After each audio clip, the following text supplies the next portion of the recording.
A Eletrobras é uma das empresas de energia elétrica mais conhecidas do Brasil. Ela é a maior transmissora e a maior geradora de energia de todo o Brasil. Por isso, nesse vídeo, eu resolvi fazer uma análise completa da empresa, trazendo várias informações e indicadores que o investidor precisa estar atento e avaliar sobre a empresa. Eu vou falar sobre o preço atual dela, como está a situação em relação à privatização da empresa, se ela paga bons dividendos, e para que esse vídeo chegue para mais pessoas, eu preciso da ajuda de vocês. Curtem esse vídeo, assim o YouTube entende que esse vídeo é bom e vai mandar ele para mais pessoas. E se ainda não é inscrito no canal, aproveita e se inscreve, eu garanto que não vai se arrepender. E vamos direto então para o conteúdo. A razão social da empresa então é Centrais Elétricas Brasileiras S.A., também conhecida então como Eletrobras. No dia que eu estou gravando esse vídeo, o valor de mercado da Eletrobras é de pouco mais de 64,3 bilhões de reais. Ela é do segmento de listagem nível 1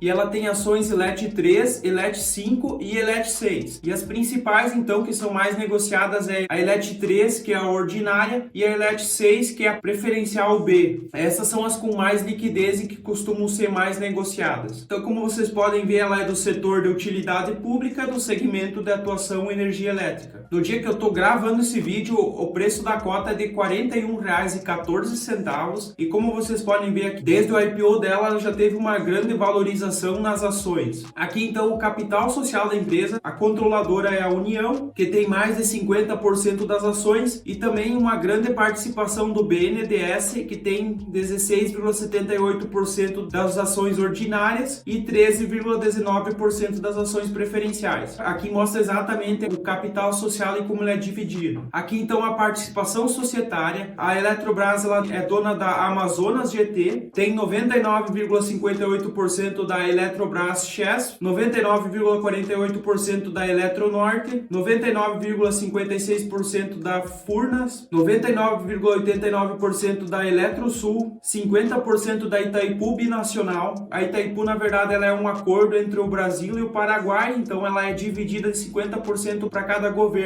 E aqui então que vem um detalhe que depois eu vou falar mais, que é sobre a privatização da Eletrobras. E aqui então, no caso da privatização, essa porcentagem que a Eletrobras tem na Itaipu, ela não pode ser privatizada porque não vai de acordo com as leis e com o acordo entre os dois países. Então, se a Eletrobras for privatizada, a participação na Itaipu ela não pode ser privatizada junto, ela tem que ser mantida com o governo. Provavelmente, então, para ser privatizado, vai ser criada uma nova empresa para poder manter a Itaipu como controlada pelo governo. Os demais ativos, então, da Eletrobras, eles podem ser privatizados. A Eletronuclear é outra que não pode ser privatizada por causa das leis brasileiras que não permitem que uma empresa privada tenha usinas nucleares. Então também a Eletronuclear não pode fazer parte dessa privatização e a Eletrobras tem 99,91% da empresa. Então ainda está sendo estudado bem certo como vai ser a privatização, mas provavelmente vai ser criada uma nova empresa para botar essa participação da Eletronuclear e da Itaipu Binacional nesse novo CNPJ, e os demais ativos então eles podem ser privatizados tranquilamente. Então o primeiro indicador que eu trago aqui para vocês é o PL histórico. Atualmente esse PL está em 8,43 e a média está em 1,8, mas como vocês podem ver aqui, por vários anos esse PL estava negativo porque a empresa vem de vários anos que ela deu prejuízo, então isso acaba distorcendo bastante esse indicador. Não é ideal olhar para esse PL médio porque ele fica bem fora da realidade, mas então levando em consideração o PL atual da empresa, é um PL bem baixíssimo. Isso quer dizer que a empresa está sendo negociada a um preço muito interessante. Outro indicador é o preço sobre o valor patrimonial. Atualmente esse PVP está em 0,88. Isso significa que a empresa está sendo negociada a 88% do valor patrimonial, ou seja, ela está sendo negociada abaixo do que é o valor patrimonial da empresa. Esse aqui é mais um indicador mostrando que a empresa está muito barata, e como eu já falei em outros vídeos, como por exemplo quando eu fiz do Banco do Brasil, que também é uma estatal, normalmente empresas estatais elas não são negociadas a grandes múltiplos e a preços muito caros. Justamente por esse risco estatal, pelo risco Brasil, essas empresas nunca são negociadas por um múltiplo alto. Então acaba sendo comum esse desconto nas empresas estatais. A dívida líquida sobre o patrimônio líquido, atualmente ele está em 0,4, o que é um indicador bem saudável, e como vocês podem ver, nos últimos anos ele vem caindo bastante. A Eletrobras era uma empresa bem endividada que deu prejuízo por vários anos e aí ela passou por uma reestruturação, ela está sendo melhor organizada, foi vendido os ativos que ela tinha na distribuição, porque a Eletrobras ela participava da geração, distribuição e da transmissão, e ela vendeu essa parte da distribuição que dava prejuízo, e a partir daí a empresa começou a dar lucro e ela conseguiu diminuir sua dívida e melhorar a eficiência dela. Então por isso que nos últimos anos o endividamento dela vem diminuindo. Como vocês podem ver aqui também na dívida líquida sobre o EBITDA, que em 2017 chegou a 10,56 e atualmente então está em 3,04, o que é um indicador bem tranquilo para uma empresa do setor de energia. Se você comparar com as outras empresas de energia, elas vão ficar com esses indicadores bem próximos. Claro que tem algumas com um indicador menor, mas é possível encontrar outras empresas com indicadores acima da Eletrobras. Então, o endividamento dela atualmente está saudável, a empresa conseguiu fazer essa reestruturação e melhorar bastante esse quesito. E a liquidez corrente também mostra isso aqui para nós. Atualmente a liquidez corrente está em 1,79 e a média é de 1,51. Isso mostra que a empresa, em todos os anos que o indicador foi acima de 1, ela tinha o suficiente para pagar todas as dívidas de curto prazo, e quanto maior for o indicador acima de 1, mais saudável essa empresa está e menos risco de ter problemas, pelo menos no curto prazo. A margem EBITDA é outro indicador bem interessante. Atualmente a margem EBITDA está em 31,67%. Ela vem caindo desde 2018, quando ela teve uma margem de 72,52%, mas esse indicador é um pouco fora da realidade. Mas o que é interessante é vocês verem que nos anos anteriores, até 2017, esse indicador ele era bem menor, as margens da empresa eram bem mais apertadas, justamente pelos ativos que ela tinha na geração que causavam prejuízo e diminuíam essas margens. A partir do momento que a empresa se livrou desse prejuízo, ela conseguiu ter margens maiores e passou a ser uma empresa com margens boas e bem rentável. A margem líquida é outro indicador que mostra isso. Como vocês podem ver, nos anos anteriores, essa margem líquida era muito ruim e atualmente então ela está em 25,19%. E como vocês podem ver, ela ficou bem maior nos últimos anos, mostrando que a empresa melhorou bastante suas margens. O ROI, que é o retorno sobre o patrimônio líquido, está com um indicador bem interessante. Atualmente ele é de 10,49% e eu considero bom uma empresa que tenha um ROI acima de 10. Então ela vem melhorando esse ROI e eu acredito que a partir de agora ela consiga cada ano se tornar mais rentável se ela continuar com essa política de desinvestimento em negócios ruins e investimento em negócios rentáveis. Então eu vejo um potencial bem interessante olhando para esses indicadores. O ROIC, que é o retorno sobre o capital investido, ele também vem melhorando bastante. Alguns anos atrás a empresa tinha um indicador muito ruim, causado pelas grandes dívidas que a empresa tinha. A partir do momento que ela conseguiu voltar a ser lucrativa e conseguiu melhorar suas margens, ela também conseguiu ter um retorno melhor sobre o capital e atualmente então esse ROIC está em 6,99%. Já o dividend yield histórico da empresa, ele tem uma variação bem grande porque a empresa teve muitos anos de prejuízo. Atualmente esse dividend yield está em 5,79%, o que é um indicador bem interessante. Mas quando nós olhamos para a média, está em 13,08%, porque ele está ignorando esses 4 anos que foi 2015, 16, 17 e 18, quando a empresa não pagou dividendos. Então essa média também acaba ficando distorcida, mas o que o investidor pode olhar é que a empresa desde 2019 ela voltou a pagar proventos e ela está aumentando esses proventos e a tendência é que ela consiga aumentar ainda mais esses proventos nos próximos anos. É claro que essa gestão ela precisa continuar mantendo essa eficiência, melhorando seus resultados, se desfazendo de negócios que não dão lucro e buscando investimentos para rentabilizar cada vez melhor esse capital. E aqui então eu trouxe o gráfico dos proventos pagos pela ELET3, que é as ações ordinárias em cada ano. Então como vocês podem ver, em 2010 ela bateu o recorde dela pagando R$ 14,61 por ação. Em 2012 ela pagou de novo um dividendo interessante de R$ 2,51 por ação. E aí por vários anos ela teve um dividendo bem baixo e depois de 2015 ela não pagou dividendo até 2018, quando ela voltou a pagar dividendo, e desde então esse provento ele vem aumentando. Aqui então, como vocês podem ver no payout, ele mostra como essa empresa oscilou bastante nos últimos anos. Olhando para o lucro líquido aqui em verde, nós podemos ver que a empresa deu prejuízo por vários vários anos. Aqui então não tem como nós analisar o payout atual dela nem a média. Eu só trouxe isso aqui para mostrar para vocês quanto o lucro líquido ele oscilou bastante nos últimos anos e por que ela teve essa oscilação dos resultados e de todos os indicadores. Aqui então eu trouxe os principais destaques da Eletrobras, a performance da geração em 2021. A empresa ela tem uma capacidade instalada de 50.676 megawatts, o que dá cerca de 29% de todo o Brasil. A empresa tem uma garantia física de 27.565 megawatts e tem uma energia gerada de 51.545 gigawatts, o que dá então cerca de 33% de toda a energia do Brasil e o que representa menos 7,1% em relação ao que foi no ano passado, no primeiro trimestre de 2020. O resultado operacional da transmissão, que é um dos principais ativos da empresa e um dos mais rentáveis também, e a Eletrobras ela tem 43,1% de toda a linha de transmissão do Brasil, são 76.230 quilômetros de linha de transmissão e podemos ver aqui no gráfico que a disponibilidade operacional das linhas de transmissão ela aumentou, então atualmente ela está em 99,96% das linhas de transmissão. Houve uma diminuição de 20,1% nas perturbações no sistema Eletrobras em relação ao primeiro trimestre de 2020 e a empresa está há 5 anos sem desligamento de grande porte, ou seja, acima de 1.000 megawatts. E também os desligamentos a cada 100 quilômetros de linha de transmissão eles vêm diminuindo bastante, o que dá uma diminuição de 6,84 milhões em relação ao primeiro trimestre de 2020, o que indica uma tendência de redução dos descontos da Eletrobras. Então, quanto menos desligamentos, menos problemas a empresa tem, mais ela está rentabilizando e menos é descontado dela. Então, é muito importante que uma empresa de energia esteja funcionando, porque isso aumenta o lucro dela. A receita bruta da Eletrobras ela vem crescendo. Se nós olhar a receita bruta pelo sistema IFRS, teve um crescimento de 7,7% na comparação do primeiro trimestre de 2020 com o primeiro trimestre de 2021, e a receita bruta recorrente também teve um aumento de 7,8% na comparação do primeiro trimestre de 2020 com o primeiro trimestre de 2021. Então, mostrando que a empresa aumentou bastante a receita dela, o EBITDA dela também aumentou bastante. Na comparação do EBITDA pelo modelo IFRS no primeiro trimestre de 2020, ela cresceu 11% para o primeiro trimestre de 2021 e o EBITDA recorrente cresceu 30% do primeiro trimestre de 2020 para o primeiro trimestre de 2021. O lucro líquido ele também teve um crescimento bem relevante. O lucro líquido pelo IFRS ele teve um crescimento de 31% do primeiro trimestre de 2020 para o primeiro trimestre de 2021 e o lucro recorrente teve um aumento de 48% do primeiro trimestre de 2020 para o primeiro trimestre de 2021. E aqui tem o gráfico então mostrando esse lucro líquido com a receita líquida e os custos. E aqui então eu destaquei dos últimos 10 anos, 5 anos a empresa deu prejuízo e 5 anos ela deu lucro. E entre esses 5 anos de lucro, 3 deles foram os últimos 3 anos. Então houve essa reestruturação e essa mudança dentro da empresa, o que tornou ela mais saudável financeiramente. Eu gostaria de destacar para vocês exatamente que nesses últimos anos que a empresa teve lucro, o grande diferencial foi a diminuição relevante dos custos. Como vocês podem ver aqui, nos anos que a empresa dava prejuízo, inclusive em 2016 que a empresa deu lucro, a empresa tinha um custo muito maior. E agora nos últimos 3 anos que ela teve lucro, esse custo foi bem menor comparando com os outros anos. Uma empresa mais enxuta, mais rentável, fez com que ela voltasse a dar lucro, mesmo com a receita líquida até menor do que era antigamente. Aqui então tem a disciplina financeira da Eletrobras. Como vocês podem ver, o gráfico da dívida líquida pelo EBITDA, esse indicador ele vem diminuindo bastante, ele caiu de 6,1 para 2,2 e o mais interessante é a dívida líquida EBITDA com RBSE, que caiu de 3,6 para atualmente 1,4, mostrando então que a empresa diminuiu bastante o seu endividamento, o que ajuda na empresa a ser mais saudável e mais lucrativo. A meta da empresa é que esse indicador dívida líquida sobre o EBITDA ajustado seja abaixo de 2,5. Aqui então um gráfico mostrando o perfil da dívida e dos recebíveis que a empresa tem. A composição do endividamento no mês de março de 2021, 68% era em real, 27% era em moeda estrangeira. E desses, 38% estava atrelado ao CDI, 9% ao IPCA, 16% a títulos de longo prazo, 21% a Selic e 16% então sem indexação. Apenas uma taxa já pré-estabelecida. E a composição dos saldos dos recebíveis em 2020, 34% era em moeda estrangeira e 66% em real. E desses, 63% era atrelado ao CDI e a Selic, 1% a IPCA, em torno de 2% a IGPM, que aqui não está mostrando, e 34% era da Itaipu, que tinha uma taxa fixa de 4% ou 7,5% a depender do contrato, como eu informo aqui. Esse é o perfil do endividamento e dos recebíveis que a empresa tem. E aqui então é a exposição cambial da empresa. E como nos últimos anos vocês já sabem, o dólar ele vem subindo bastante. Então, como a Eletrobras é uma empresa que opera aqui no Brasil, ela precisa que a sua exposição cambial ela não seja muito forte no dólar, porque se o dólar vai subindo, esse endividamento sobe. Então é interessante que a empresa não tenha uma exposição muito grande e como vocês podem ver aqui, a empresa ela teve uma diminuição nessa exposição cambial de 1,3 milhões de dólares. Então aqui como destaque, os recebíveis em dólar no curto prazo superiores aos passivos mitigam o impacto de desvalorização cambial sobre o fluxo de caixa. Não é interessante para a empresa ter um endividamento muito grande em dólar, mas os recebíveis receber em dólar é interessante para a empresa. Isso acaba diminuindo o impacto que isso tem no fluxo de caixa da empresa. Uma exposição cambial passiva relevante no fluxo de caixa somente a partir de 2025. Isso também é muito importante, como mostra aqui, em 2021 esse passivo ainda é alto, mas para 2022, 2023 e 2024 esse passivo é bem pequeno, e aí a partir de 2025 de novo um passivo relevante, o que mostra que a empresa no curto prazo só vai ter um ano de 2021 mais difícil e depois vários anos com uma tranquilidade maior, que possibilita um maior fluxo de caixa e uma possibilidade da empresa fazer mais investimentos ou até de distribuir mais proventos para os cotistas. E outro destaque então é 85% da dívida em moeda estrangeira concentrados em 3 vencimentos, em 2021, 2025 e 2030. Então pessoal, a Eletrobras é uma empresa bem complexa, uma empresa gigante, é a principal empresa de energia elétrica do Brasil, mas ela tem uma influência estatal que é muito ruim para a empresa e isso afugenta muitos investidores. Eu não invisto na empresa justamente por isso, eu tento me manter longe de empresas estatais, a menos que eu ache interessante investir em um setor e lá as principais empresas sejam estatais. A possibilidade de privatização já é bem grande da Eletrobras, ela é a prioridade do governo, inclusive já foi aprovada a MP para privatizar a Eletrobras, agora tem todo o estudo, existe o problema que o governo precisa solucionar de como ele vai fazer essa privatização, porque não pode privatizar aqueles 50% que tem da Itaipu e nem aqueles mais de 99% que tem na eletronuclear. Então por isso que existe todo um estudo e uma análise do que pode ser feito para fazer essa privatização, e isso não é um negócio tão simples de ser feito. Então o investidor que decide investir na Eletrobras, ele tem que investir com base nos fundamentos e não com uma possível privatização, que mesmo que provavelmente ela aconteça, isso não existe nenhum prazo e nenhuma certeza de que ela vai acontecer de verdade. Em relação ao preço, como eu mostrei para vocês os indicadores do PL, do preço sobre o valor patrimonial, ela não é uma empresa que está sendo cotada a um preço caro, é uma empresa que tem até uma margem de segurança e um desconto. Em relação aos dividendos, eu acho que é uma empresa que tem um potencial muito grande de ser uma grande pagadora de dividendos. De novo, pessoal, eu peço para vocês curtir esse vídeo, isso é muito importante para esse trabalho e esse vídeo ser divulgado para mais pessoas. E se ainda não é inscrito no canal, aproveita e se inscreve, eu garanto que não vai se arrepender. E como de costume, então, eu vou deixar na tela um vídeo e uma playlist que eu recomendo que vocês assistam. Eu espero vocês no próximo vídeo, até lá e tchau!